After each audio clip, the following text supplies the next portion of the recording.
my name's Hank Greenberg. I'm an organizer here at JALSA, and here's my coworker. I'm Rachel. I'm also an organizer with JALSA. So, and we'll talk about this a bit in the presentation, but JALSA is a policy advocacy group based at the state level in Massachusetts, really rooted in policies rooted in Jewish values. And what we see is that when we work together as a community, when we reach out to synagogues and individuals across the state, we can advocate for ourselves in the most effective and kind of loudest way possible. So we found that a lot of the climate policies here in Massachusetts are rooted in Tikkun Olam and in Jewish values, and we're excited to be advocating for it. We're also a multi-area organization, and a lot of climate issues often intersect with other issue areas. So we work a lot with, we do everything in coalition with other organizations. So a lot of the other orgs you see here will have kind of JALSA interactions and that kind of thing. So we'll talk a little bit more about that intersectionality aspect as well in this presentation. But I think one thing it would be nice to mention now is just that so many climate policies intersect with other issue areas. So we're at kind of a unique situation where we can speak to a lot of those intersections. And environmental justice is a uniquely intersectional issue because it relates to how your identity, how your race, how your gender, your national income or origin, or national origin or level of income affects how you are affected by climate change. So, you know, as we saw in, what was his name, Mr. Walke's presentation, like, you know, the race affects where you can live, where you, how much money you have, whether a park is placed near you, whether oil drums are placed near you. All these things are affected by many different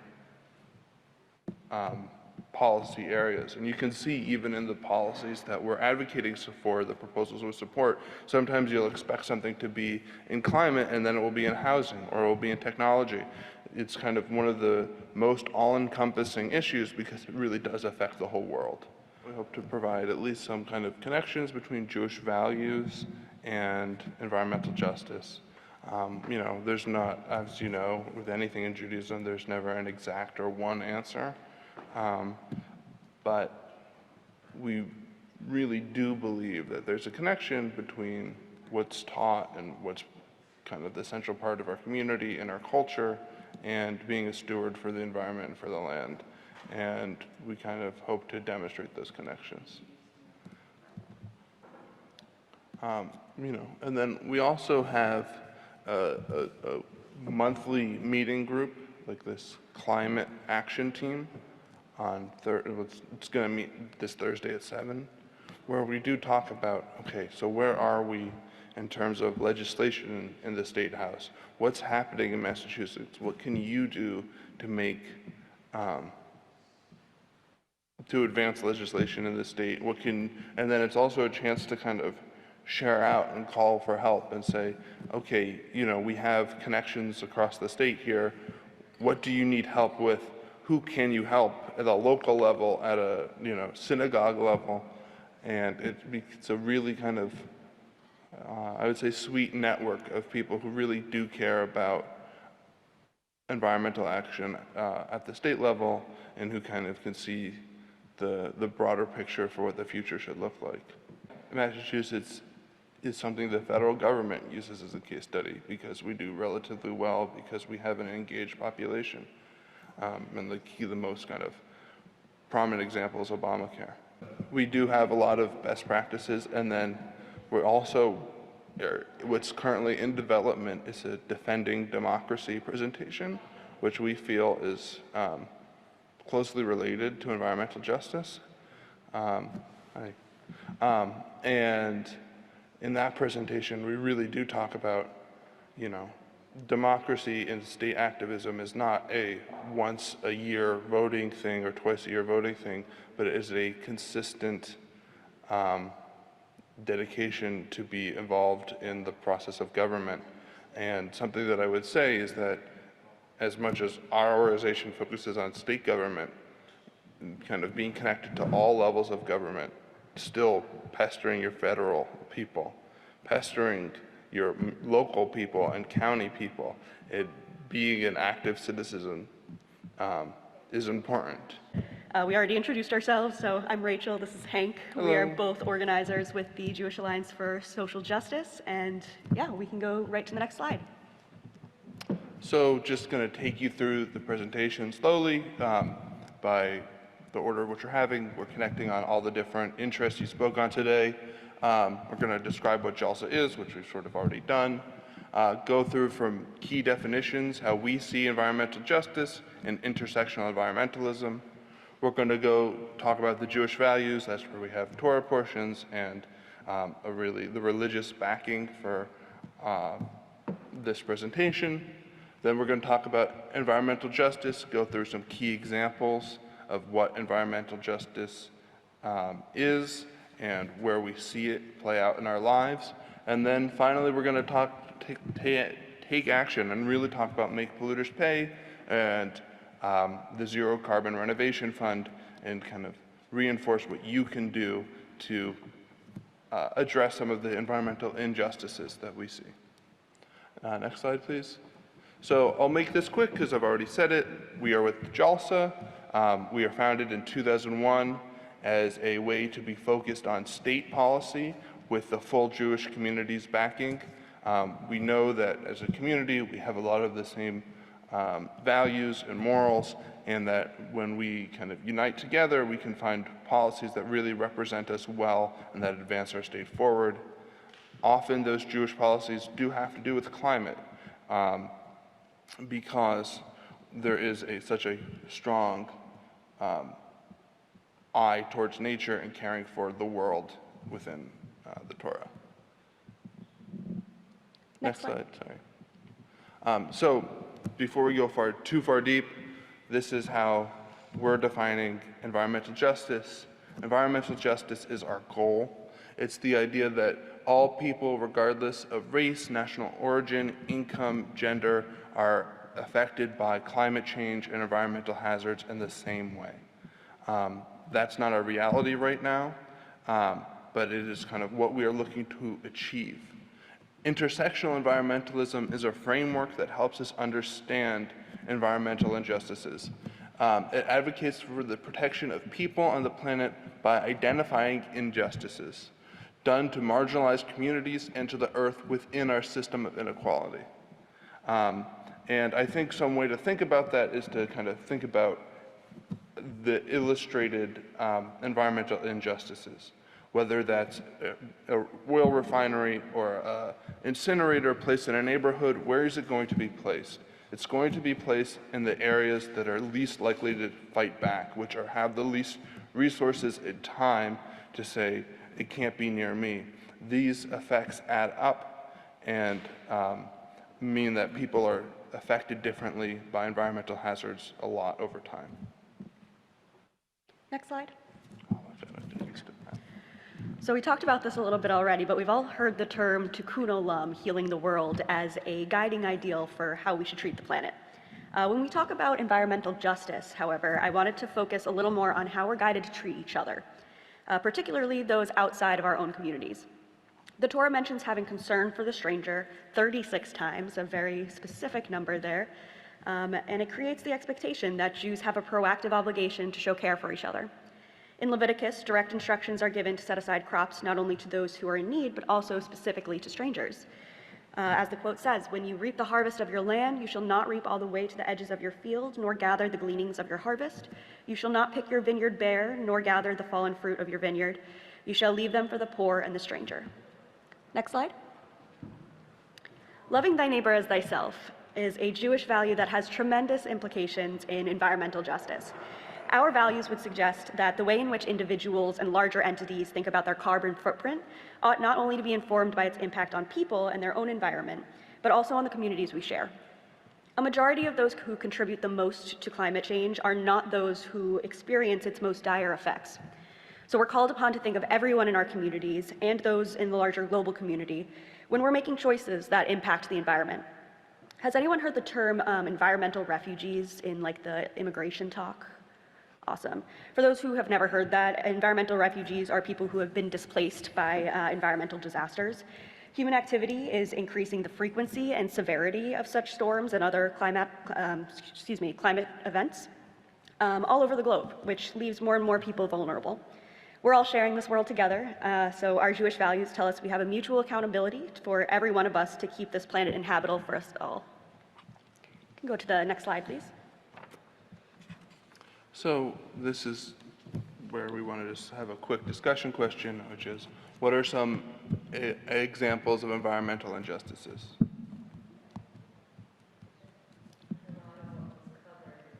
Can we go to the next slide? So, yeah, we could think that the resources we have are not always split evenly among people, whether that's in our state, metro area, or even local community. Some examples include unsafe air, health problems, contaminated water, lack of green space or trees, lack of access to food and healthy food at that, and then inadequate or unsafe housing. And then this is the same map that Mr. Walke had, where on the right you see the map of Boston. You can say East Boston, which is one of the poorer neighborhoods, only has 7% tree cover, and then on the towards West Roxbury or Hyde Park, you have over 40% tree cover. And you know, it's not a perfect universal indicator of where wealth and environmental health is. It can illustrate the idea that if there's a park, it's going to be in areas where people have more resources. If there's a new supermarket, which is really important for, you know, people's health and well-being, that's going to be placed in wealthier areas. These kinds of things that seem small on a local level add up a lot over time. And you know, it's a pretty significant difference between having 40-something% tree cover and only 7. Next slide, please. So we talked a little bit about intersectionality earlier, and I wanted to provide a couple of examples that we may have heard about, and then a more local example. For an example that you may have heard about, Hurricane Katrina is probably one that you have. One of the major aspects of climate change that we talk about is the increasing intensity of storms in places that do not necessarily have the infrastructure to adequately respond. Even before this hurricane, many people of color were experiencing environmental racism in an area called Cancer Alley in Louisiana. This is a heavily polluted area along the Mississippi River, containing numerous industrial plants that emit fossil fuels linked to an increased rates of cancer, respiratory disease, and reproductive harm. Exacerbating an issue that already existed, the hurricane caused nearly 11 million gallons of oil to spill into the water, which again predominantly impacted low-income people of color in this area. Because of these factors, rescue support was slower in this area than in many others, compounding the after effects of the storm. This isn't solely a racial issue, however. Families and individuals identifying within the LGBTQ+ community also face discrimination in receiving access to emergency shelters, and there was also records of unequal distribution of resources due to the lack of legal recognition of LGBTQ+ families as families, which limited who was eligible for certain resources. Moreover, many HIV-positive individuals were refused medical service, while others hid their status in fear of being turned away. Many were unable to receive the routine medical treatments or medications that they needed for months following the hurricane. Oh yeah, sorry about that. So I was just talking about how the many patients who were HIV positive were refused medical service while others hid their status and were unable to receive the medical treatment that they needed for a couple of months. Next slide, please. Along with the impact of climate change on humans, we also need to consider the impact on nature and wildlife.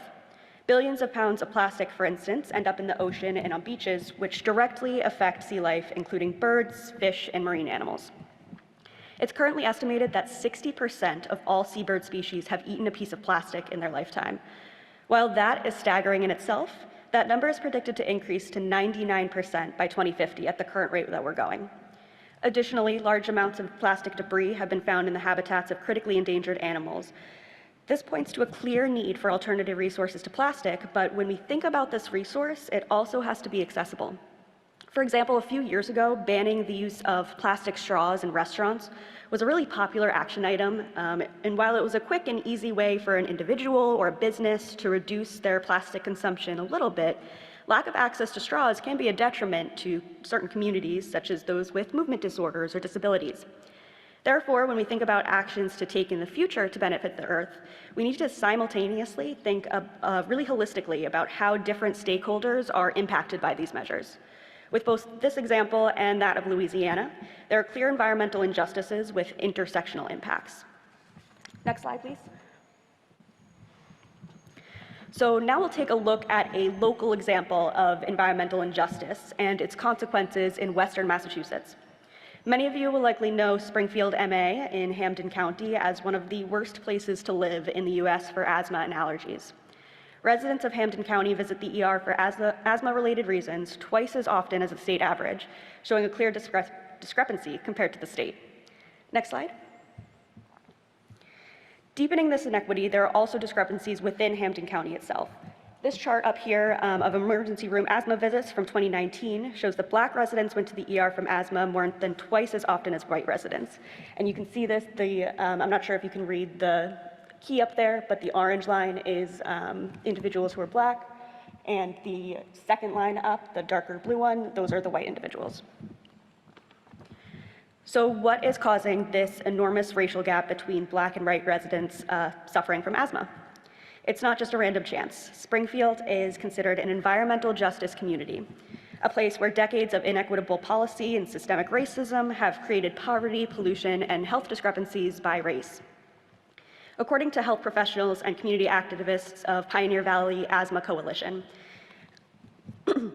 the features of the built-in environment in majority-minority communities exacerbate residents' experiences of asthma. For example, urban planners built the Springfield Expressway through the north side of Springfield, cutting through what was at the time predominantly Greek and Russian immigrant neighborhoods. As redlining, white flight, and urban blight continued through the 20th century, these residents left, and Black and Latino residents moved into neighborhoods like East Springfield and Liberty Heights. Those neighborhoods suffered disinvestment and experienced higher rates of poverty than most majority white Springfield neighborhoods. When it comes to the environment, residents of these neighborhoods continue to suffer greater exposure to pollution from the highway. In this way, systemic injustice in issue areas like housing and racism lead to environmental consequences, such as higher rates of asthma. Next slide. So how do we address environmental injustices? And we'll take answers. Like, how would we go about it? Yeah, working with John Walke is probably a good answer to this question. Make polluters pay. A great.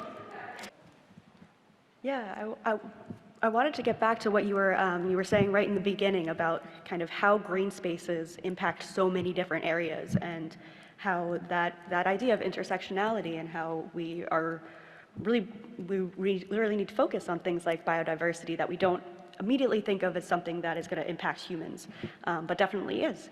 And then, yeah, I think we can move on to the next slide so we can talk about one of the, that idea of cultural humility is one that I am very kind of interested in. And yeah, kind of with that example of the plastic straws, that this is going to be a detriment to some people. That's a very minor example, but it's one that I think is really important to think about when we think about the different communities who are impacted by these things and how the actions that we take will further impact them. Because we want to make sure that these actions are causing like progress as opposed to drawbacks that will have to be fixed later. It's kind of that idea of systemic solutions that are harder right off the bat, but are better in the long run. And this is kind of an example of that, so I'll let Hank take away our action item for today. Yeah, so at JALSA, our perspective is to kind of maybe do one level zoom out of the kind of local and kind of individual action and really start to look at the state level. One policy that we really feel that represents our community well is the Make Polluters Pay, which I've seen a lot of excitement about, and I'm glad you guys are excited about it. So Make Polluters Pay is a one-time penalty on corporate emitters of fossil fuels and greenhouse gases. And it would require them to pay a penalty based on how much damage they've caused between 1995 and 2024. And the revenue from this project would be solely dedicated to environmental causes, whether that's coastal protections, wetland restoration, urban tree canopy, upgrades to transit infrastructure, building weatherization, maybe low-income housing or kind of refitting public buildings to be more environmentally efficient. These are all kind of positive incomes that can emerge out of make polluters pay. And I just want to give a warning for the next slide that we have a QR code. So if you want to bring out your phone to sign on to tell your legislator to support the bill, this would be the time to bring out your phone. And similar, yeah. I also have, so this QR code, we have a couple printed out, so if anybody wants to take a couple and, have it to hand out, you're welcome to. And I have a list of people who have co-sponsored this bill so far, so if you wanted to check if your legislator is on that list, you can. But first, you want to give the directions for it? Yeah, so you can add your name to tell your state representative to co-sponsor this bill, and it's a pretty easy, camera to highlight, and then we can also, I can give you a permanent one to have after. And you just put your address in, you confirm that your state legislators are correct. Then you edit the introductory greeting, include their names, and then send a thank you, a nice thank you at the end. And the hope is that we can just get an overwhelming number of state representatives and state legislators to support the bill. If we can get co-sponsors, that's basically a public commit of support. It becomes much harder for them to back down. It creates momentum for the bill, and it gets much more likely that it passes, and we're able to hold them accountable. Yeah, so you're predicting the future here. If we feel comfortable to move on to the next slide. Yeah, so there's also a municipal campaign going on right now. We're trying to, again, create momentum so that our state legislators create momentum to get this passed, right? So at the town level, you can pass a non-binding resolution to make sure that your state leaders understand that this is an important piece of legislation. And I'm going to read the town names.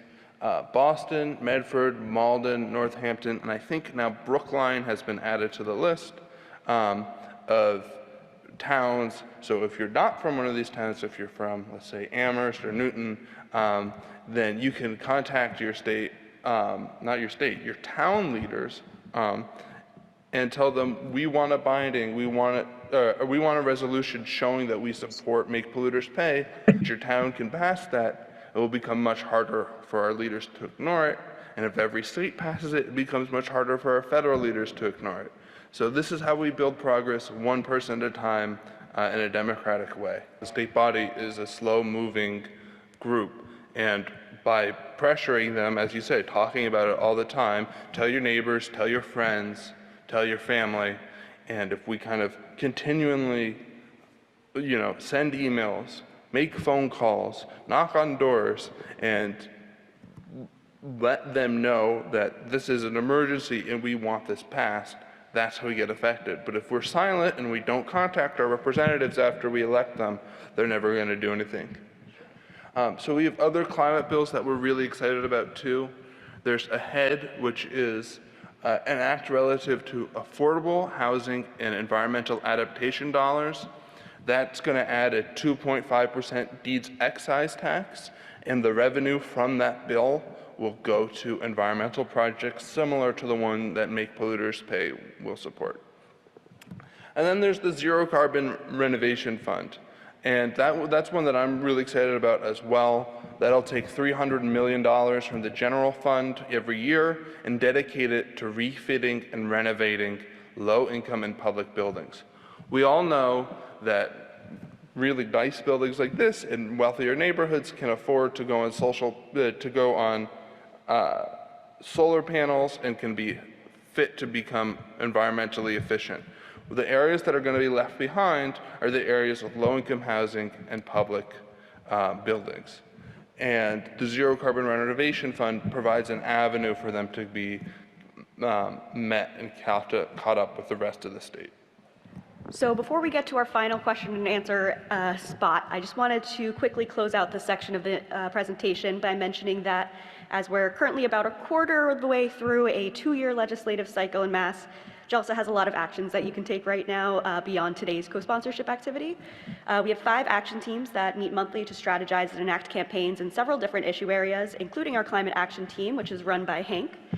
The next meeting of that team is coming up on Thursday, so definitely follow that code or shoot us an email if you'd like to attend on Zoom.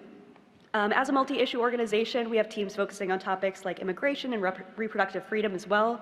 And we recently initiated a rapid response protest team and testimony team in which JALSA organizers prepare you to represent us at rallies or at State House hearings, grow our network, and amplify current campaigns. Overall, the best way to keep up to date with how we're taking action is through our Action Alert newsletter. It's once a week, so we won't inundate you with anything. But if you'd like to be more involved with JALSA in general or aren't sure where to start, feel free to send me or Hank a message. We'd love to talk to you about how we can work together or within your communities in our pursuit of justice and equity. Next slide, please. All right, so to finish this presentation, we wanted to hear from you. Is there any questions or thoughts? And you can, oh, sorry. The same for Senate President Spilka, which is in Framingham and Natick. So that's good. So you're powerful. It's you as well? Yeah. And you're welcome to send out that link to the action button we sent. It's just an easy way to send your legislator a message.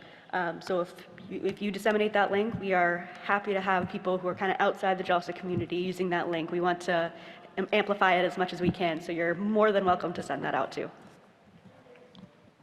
Yeah, and I would also kind of urge that, you know, even if you're not in these areas, so much of activism is getting the government to do the right thing. So even if you have a legislator who's supportive and maybe put their name on it, bringing their attention to it, thanking them for it, making sure that it's a priority of yours is important too. There's no place where there's nothing to do, you know, and kind of don't be, you know, as frustrating as the Massachusetts state system can be sometimes with the ability for one person to shut it down, there's still a lot of power held in each seat, in each city. Rachel, who's behind you, hosts a coordinated team mission for all the volunteers that are interested, all the kind of individuals who are interested in Make Polluters Pay, so we can be a coordinated fighting force for environmentalism. So I think kind of, yeah, you can reach out to me about our climate action team and then reach out to her about the Make Polluters Pay Coalition. Quickly want to thank everybody for being here, and please come find us if you have any questions. Yeah. No, thank you guys, really. Oh, thank you. Yes, you do. I appreciate it.